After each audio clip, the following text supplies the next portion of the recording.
IAS అధికారులు నిన్న చెప్పుకున్నాము. గతంలో దొరికినటువంటి ఆయన వీళ్ళ పేర్లు కూడా ప్రధానంగా చెప్పడంతో ఇప్పుడు హడావుడిగా ఆయన భూముల అమ్మకాలకు సిద్ధపడుతున్నాడు రజిత్ ఐఏఎస్ మరో అధికారి. ఇట్లా రాజకీయ నాయకులే కాదు ఐఏఎస్ అధికారులే వెన్నంట ఉండి రాజకీయ నాయకులకు అక్కడ ఉన్నటువంటి లోటుబాట్లను లొసుగులను మొత్తం వివరిస్తూ రాజకీయ నాయకులకు అండదండగా ఉంటున్నటువంటి ఈ అధికారులే భూదందాకు పాల్పడుతూ వారికి సపోర్ట్ చేస్తూ వీరు లబ్ధి పొందుతూ ప్రజల యొక్క సొమ్మును ప్రజల యొక్క ఆస్తులను ధ్వంసం చేస్తున్నటువంటి పరిస్థితి మనము చూస్తా ఉన్నాము. అందులో ప్రధానంగా ఈరోజు దొరికినటువంటి పెద్ద చేప రజిత్ కుమార్ ఐఏఎస్ అధికారి. ఈయన భూము కుంభకోణంలో భారీగా హైదరాబాద్ నగరంలో కోట్లాది రూపాయల విలువ చేసే ఎకరాల కొద్ది భూములను ఆక్రమించుకున్నారు. దానికి సంబంధించింది మనం ఒకసారి చూద్దాం. మరో మాజీ ఐఏఎస్ ఆస్తులపై చర్చ. మహబూబ్ నగర్ జిల్లాలో 52 ఎకరాలు ఆయనతో పాటు కుటుంబ సభ్యుల పేరుతో రిజిస్ట్రేషన్. తాజా పరిణామాలతో హడావుడిగా అమ్మేందుకు రెడీ. హాట్ టాపిక్ గా ఉన్నతాధికారుల భూముల వ్యవహారం.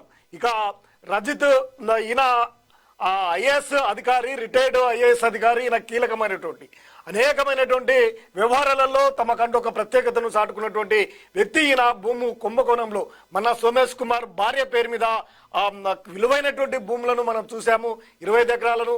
ఈయన పేరు మీద కూడా 52 ఎకరాల భూములు ఉన్నాయట. గత బీఆర్ఎస్ సాయంలో ఐఏఎస్ ఐపీఎస్ అధికారులు భారీగా ఆస్తులు కూడబెట్టుకున్నారన్న టాక్ నడుస్తున్న నేపథ్యంలో ఒక్కో అధికారికి సంబంధించినటువంటి ఆస్తుల చిట్టా వెలుగులోకి వస్తుండడం సంచలనం రేపుతున్నది. మాజీ సీఎస్ సోమేష్ కుమార్ భార్య పేరుతో 25 ఎకరాల భూమి వ్యవహారంపై పలు అనుమానాలు రేకెత్తిస్తున్నటువంటి వేళ తాజాగా కీలక రిటైర్డ్ ఐఏఎస్ అధికారి రజిత్ కుమార్ భూముల వ్యవహారంలో హాట్ టాపిక్ గా మారింది.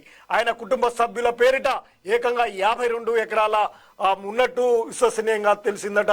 అంటే అధికారులు చిన్న చిన్న ఉద్యోగులపై జులుం ప్రదర్శించే ఈ అధికారులు భారీగా కుంభకోణాలకు పాల్పడుతూ రాజకీయ నాయకులకు అండదండగా ఉంటూ భారీగా చేశారు. గత బీఆర్ఎస్ హయాంలో అధికారులు ఎమ్మెల్యేలు భారీ కుంభకోణాలు భారీగా భూముల కుంభకోణాలు చేశారనే ఆరోపణలు అయితే బలంగా ఉన్నాయి. ఇంకా డిఓపిటికి సమాచారం ఇచ్చారా? మహబూబ్ నగర్ జిల్లా బాలనగర్ మండలం హిమాజ్పూర్ గ్రామంలోని సర్వే నెంబర్ 77, 78, 82లలో రజిత్ కుమార్ ఆయన కుటుంబ సభ్యుల పేరుతో 52 ఎకరాల భూములు కొనుగోలు చేసినట్టు తెలుస్తుంది. ఆయన పేరిట 15 ఎకరాల 25 గుంటల భూమి కొనుగోలు చేశారని, అయితే ఈ భూమి కొన్ని వ్యవహారాల్లో డిఓపిటికి రజిత్ కుమార్ సమాచారం ఇచ్చారా లేదా అనేది క్లారిటీ లేదు. కాగా ఇటీవల రాష్ట్రంలోని అధికారుల భూములు కొనుగోలు వ్యవహారాలపై తీవ్ర ఆరోపణలు రావడంతో తన పేరుతో ఉన్నటువంటి భూములను రజిత్ కుమార్ అమ్మకానికి పెట్టారని టాక్ వినిపిస్తుంది. నేడు రేపు ఇతరులు పేరు మీద బదలాయించేందుకు ప్రయత్నాలు కూడా చేస్తున్నారనే ప్రచారం అయితే జరుగుతూ ఉందట. ఆయన పేరు మీద ఉన్నటువంటి ఒక్కసారి భూమి వివరాలు ఒక్కసారి క్లోజప్ లో తీసుకో.